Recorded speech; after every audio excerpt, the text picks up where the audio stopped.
make this video for a while, and I just haven't really gotten around to it, but I thought that 'tis the season to do an Autumn TBR.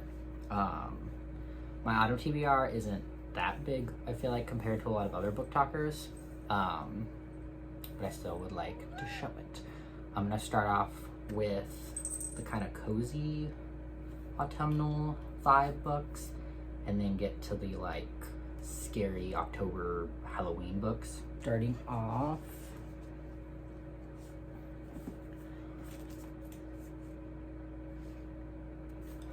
Can't Spill Treason Without Tea by Rebecca Thorne. This is a cozy fantasy. It's steeped with love.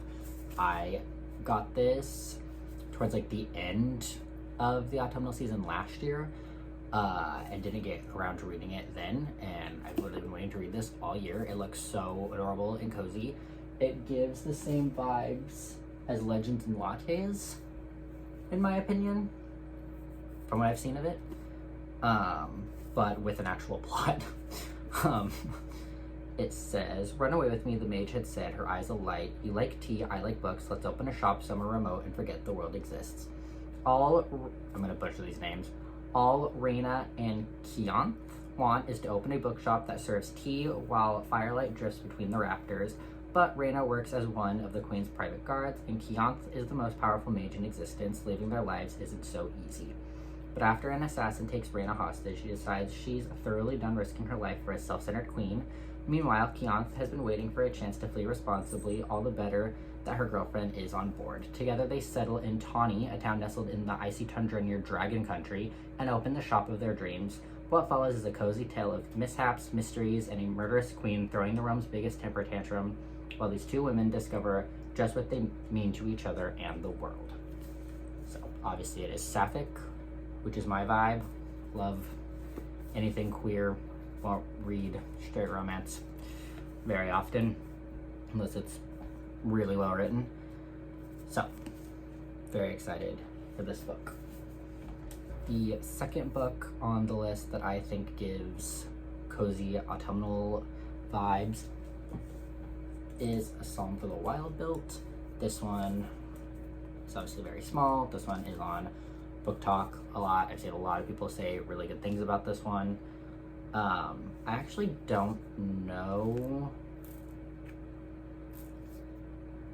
if this book is like based in fall or anything, but based off the cover, it looks like it. The cat is begging for attention. Yeah. Don't flash the camera, please. All right.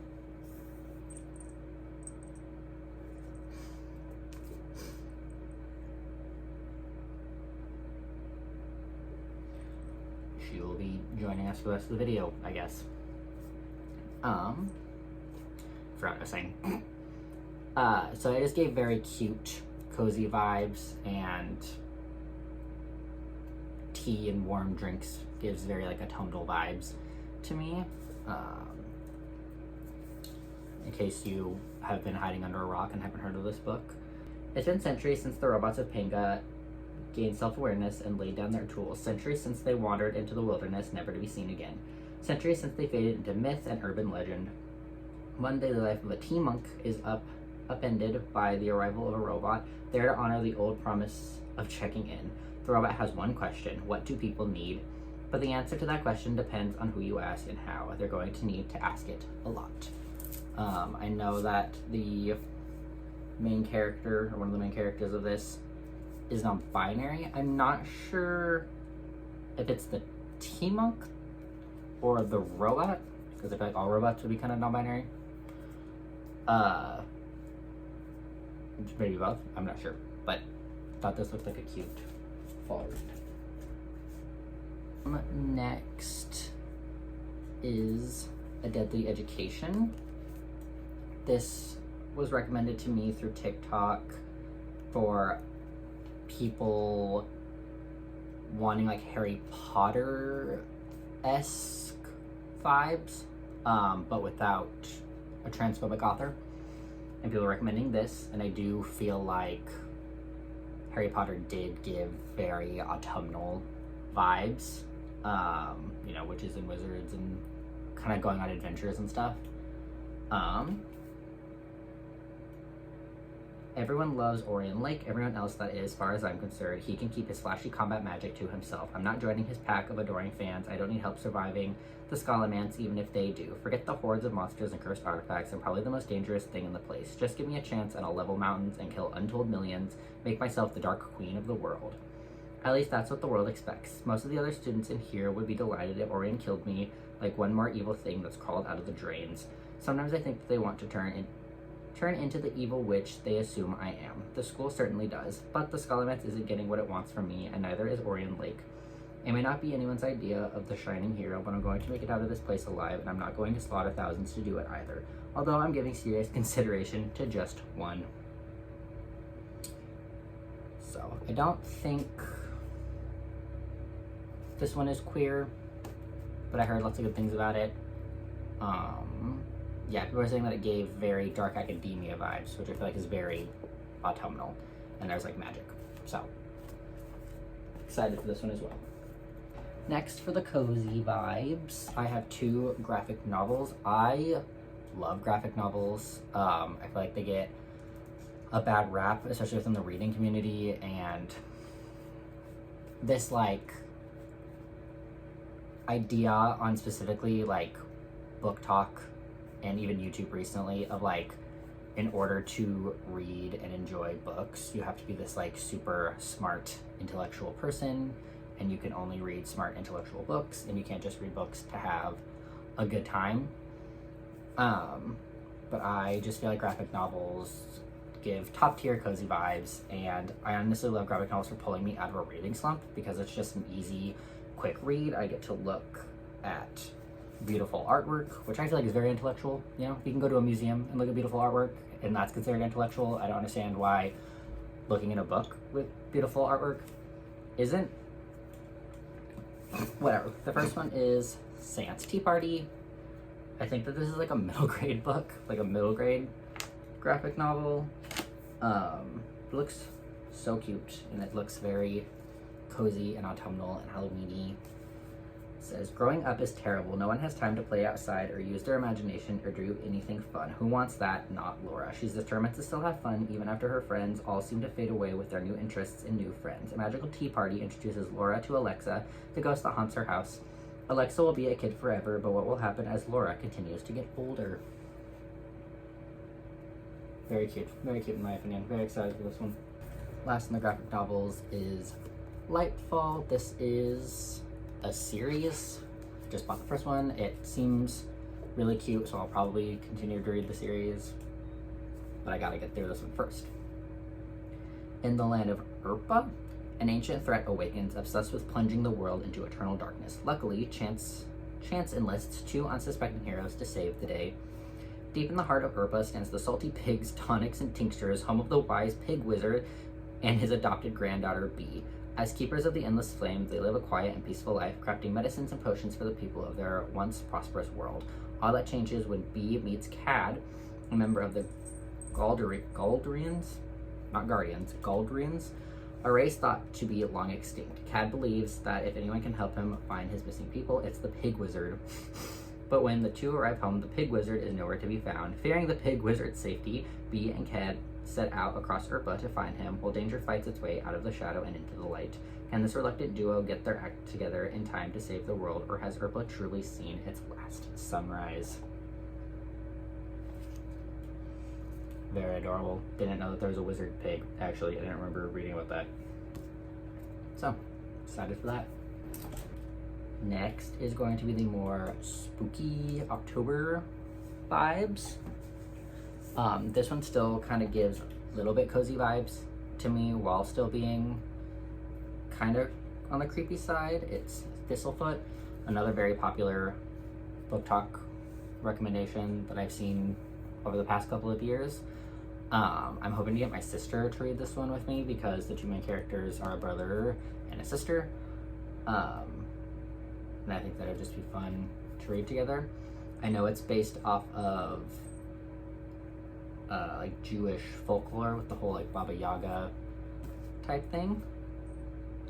The Yaga siblings, Billatine, a young woodworker, and Billatine, a young woodworker, and Isaac, a wayfaring street performer and con artist, have been estranged for years. However, they learn that they are to receive an inheritance. They agree to meet only to discover that their bequest isn't land or money, but something far stranger, a sentient house on chicken legs. Thistlefoot, as the house is called, has arrived from the Yaga's ancestral home in Eastern Europe, but not alone. A sinister figure known as the Long Shadow Man has tracked it to the American shores, bearing with him violent secrets from the past, fiery memories that have hidden in Isaac and Billatine's blood for generations. As the Yaga siblings embark with Thistlefoot on a final cross-country tour of their family's traveling theater show, the Long Shadow Man follows in relentless pursuit, seeding destruction in his wake. Ultimately, time, magic, and legacy must collide, erupting in a powerful conflagration to determine who gets to remember the past and craft a new future. A sweeping adventure illuminated by Jewish myth and adorned with lyrical prose and tantalizing and sweet briar berries. Thistlefoot is an immersive modern fantasy by a bold new talent. Yeah, I think it looks cute. Next on the spooky vibes is Don't Let the Forest In. This one I know is queer. High school senior Andrew Perrault finds refuge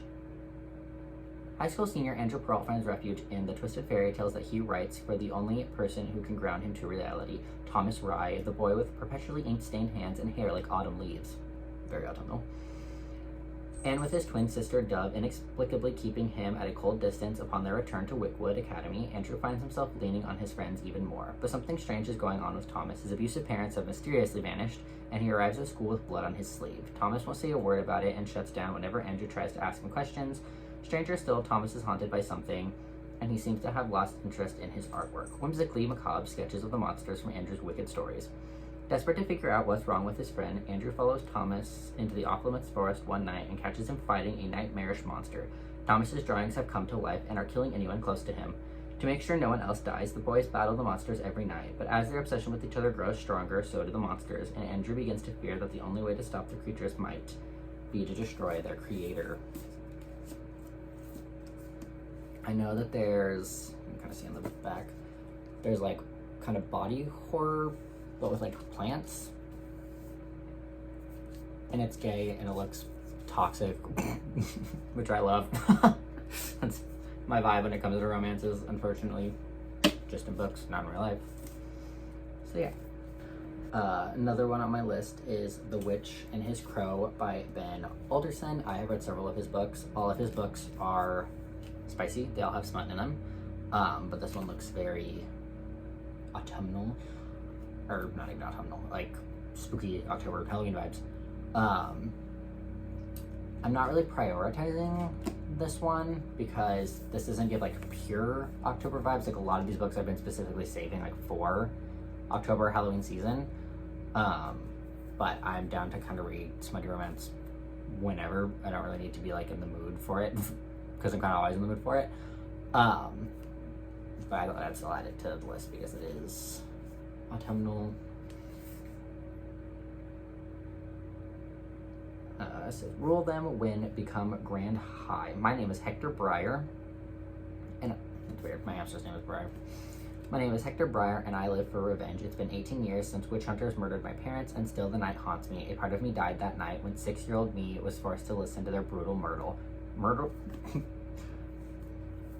A part of me died that night when 6-year-old me was forced to listen to their brutal murder. Since then, I've gone from prey to predator. I spend my nights stalking Oxford streets for those who'd see me slaughtered for being what I am, a witch, and more than that, the son of the last grand high. I spent the last years hidden in the shadows, not only from witch hunters, but also my own kind. But one fateful night lands me directly in the hands of the people I've been evading my entire life, the Coven. Whereas the witch hunters want to destroy me. My cat is scratching on his post. I'm invading my entire life, the Coven. Whereas the witch hunters want to destroy me, the Coven wants me for the darker fate. For my blood, it's the key to starting the witch trials, a contest to find the next grand high, a contest where witches battle to the death or madness. Thrown into the middle of the very contest my mother died trying to prevent, I must make allies with my enemies if I wish to survive the first night. Not so bad when my ally so happens to be an attractive, blue-eyed, 6-foot-something, tattooed from the neck to navel, bloodthirsty rival, Arwen Morgan. Ooh.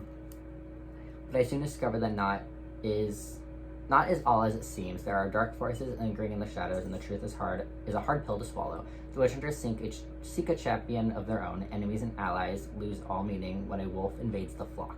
Surviving the witch trials quickly becomes the least of my worries when ancient forces reveal their true natures. Something dark stirs within me, waiting for its inevitable freedom. I'm the key to keeping it locked away or freeing it. I've been really wanting to get into more classic horror. Last year I read Frankenstein and I loved it. It was so good. I wish I would have read it sooner.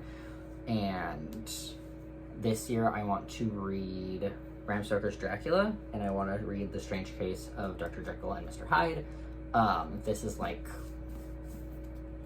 it has all three of those in one book. I just found this at the thrift store like the other day. But I still might listen to Dracula and The Strange Case of Dr. Jekyll and Mr. Hyde on audiobook because they're free on there. But maybe I'll read it out of here. I don't know, but I'm going to be reading those as well because classic horror has been my vibe recently. Carmilla, this is the book that inspired Bram Stoker's Dracula. It's also pretty short, it looks like. And it's sapphic. So we'll be reading this before Dracula, and then once I read Dracula, Bram Stoker's Dracula, I will probably watch the movie. And then last but not least, I'm just kind of threw this in here. I don't really know if this fits the autumn October vibes. I put Lord of the Flies. I went to